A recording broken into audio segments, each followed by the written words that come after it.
جس شہر کی آبادی 1 لاکھ سے زیادہ ہوگی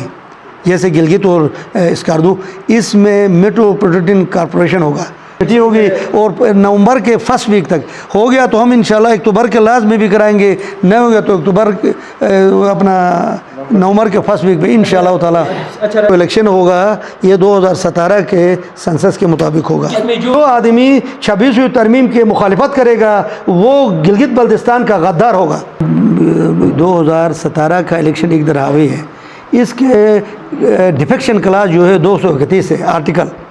سیکشن 231 میں لکھا ہوا ہے کہ جو آدمی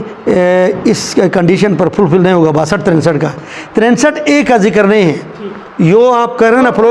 وہ 63A میں، وہ 63A ادھر حاوی نہیں ہے۔ Local government act, Gilgit Baltistan local government act 2014، دوسرا میں اس نے لکھا، انہوں نے لکھا کہ it extend two whole of Gilgit Baltistan. تیسرا جو اہم تھا، جو نفاذ کا، جو ہر لا میں ہوتا ہے وہ فوری طور پر نافذ العمل ہوتا ہے، نافذ۔ اس لا میں انہوں نے یہ لکھا کہ دفعہ 1 سب سیکشن 3 میں کہ یہ 2014 کا جو بلدیات کا ایکٹ ہے، یہ صوبائی گورنمنٹ جب چاہے گی، اس کے جس پروویژن کو چاہے گی، جس علاقے کے چاہے گی، اور اس وقت بذریعہ نوٹیفیکیشن اس کو حاوی کیا جائے گا۔ اس طرح کر کے اس پر قدغن، یعنی اس لا کو بناتے ہی اس کا گلا دبا کر اس کو ادھر خاموش کیا، یہ نافذ نہیں ہوا۔ وہ اس کے بعد میں نے اس پر جب میٹنگ ہو گیا، اس پر ہم نے کہا کہ بھائی اس کے جو قدغن ہم نے لگایا ہے اس کو ہٹا کر اس کو نافذ کیا جائے فوری طور پر۔ اول تو پورے ایکٹ کو حافظ کرے، نہیں کرتا تو کم از کم گلگت بلتستان میں لوکل گورنمنٹ کا الیکشن کرانے کے لیے اس کو نافذ کیا جائے۔ تو یہ ان میٹنگ میں ہو گیا، تو اس میٹنگ کا منٹس ہم نے گورنمنٹ کو بھیجا، تو ستمبر تک میں نے انتظار کیا، کوئی ایکشن نہیں لیا سابقہ گورنمنٹ نے۔ پھر میں نے 15 ستمبر 2021 کو میں نے وزیر اعلیٰ کے نام ڈیو لیٹر لکھا 3 صفحے کا، تو اس میں یہ سب باتیں لکھا کہ بھائی اس طرح الیکشن نہیں ہوا ہے تو یہ ظلم ہے گلگت بلتستان کے عوام کے ساتھ، تو اس کو کرایا جائے۔ تو اس میرے لیٹر کا بھی جناب ستمبر، اکتوبر، نومبر، دسمبر تک کوئی جواب نہیں دیا گورنمنٹ نے، وزیر اعلیٰ نے نہیں دیا۔ تو میں نے 2 دسمبر 2021 کو ایک 8 صفحے کا ایک بڑا لیٹر لکھ دیا تمام اسٹیک ہولڈر کے لیے، کشمیر افیئرس سیکرٹری کو بھی لیٹر دیا، چیف سیکرٹری کو بھی، وزیر اعلیٰ کو، گورنر کو، پھر اس کی کاپی میں نے چیف کورٹ کو دے دیا، رجسٹرار صاحب کو۔ پھر میں پرسنلی گیا وہاں چیف جسٹس صاحب کے سامنے، میں ریکویسٹ کیا، چونکہ چیف کورٹ نے 20 اپریل 2021 کو ایک وہ دے دیا تھا، ایک آرڈر پاس کیا تھا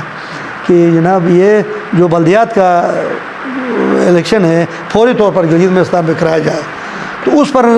گورنمنٹ نے امپلیمنٹ نہیں کیا اس آرڈر کو۔ تو میں نے جو لیٹر لکھا، اس لیٹر کو میں نے ادھر جا کر ایگزیکیوشن پٹیشن میں نے ریکویسٹ کر کے کنورٹ کرا کر گورنمنٹ کو میں نے ڈائریکشن ایشو کرایا۔ تو یہ چلتے چلتے نوٹس ہوتے ہوتے یہ جا کر 13 جون 2022 کو 2022 کو ہنریبل ڈی بی چیف کورٹ نے ڈائریکشن دے دیا صوبائی گورنمنٹ کو کہ 15 اگست 2022 کو گلگت بلتستان کا لوکل گورنمنٹ کا شیڈول دے دو کہہ کر۔ اس پر وزیر اعلیٰ خالد خورشید اپیل پر گیا، سابقہ وزیر اعلیٰ سپریم اپیلیٹ کورٹ میں، وہاں اپیل پر جا کر اس کو رکوایا۔ بعد میں پھر دسمبر 2022 میں اس پر جب وہ ہو گیا پریشر، تو اس نے اس اپیل کو وڈرا کیا کر کے پھر انہوں نے کہا کہ ہم نیا قانون دیتے ہیں۔ تو نیا قانون کوئی 3 سال ہو گیا، اس نے نیا قانون کوئی نہیں بنایا، پرانا کو امپوز نہیں کیا، تو یہ بغیر قانون کے جی بی کا جو ادارے تھے یہ بغیر قانون کے تھے۔ تو میں موجودہ چیف سیکرٹری جناب محی الدین صاحب وانی صاحب اور وزیر اعلیٰ اپنا حاجی گلبر صاحب اور گورنر سید مہدی صاحب کا تہ دل سے مشکور ہوں کہ انہوں نے میرے کاوشوں کو مد نظر رکھتے ہوئے میری ریکویسٹ کو انہوں نے 2014 کا جو 1/3 میں جو قدغن تھا اس کو ہٹا کر انہوں نے یہ 18 جولائی کو جناب اس کو نافذ کیا۔ In exercise of the power conferred under sub section 3 of Section 1 of the Gilgit-Baltistan Local Government Act 2014. The government of Gilgit-Baltistan is pleased to enforce the Gilgit-Baltistan Local Government Act 2014 in Gilgit-Baltistan with immediate effect.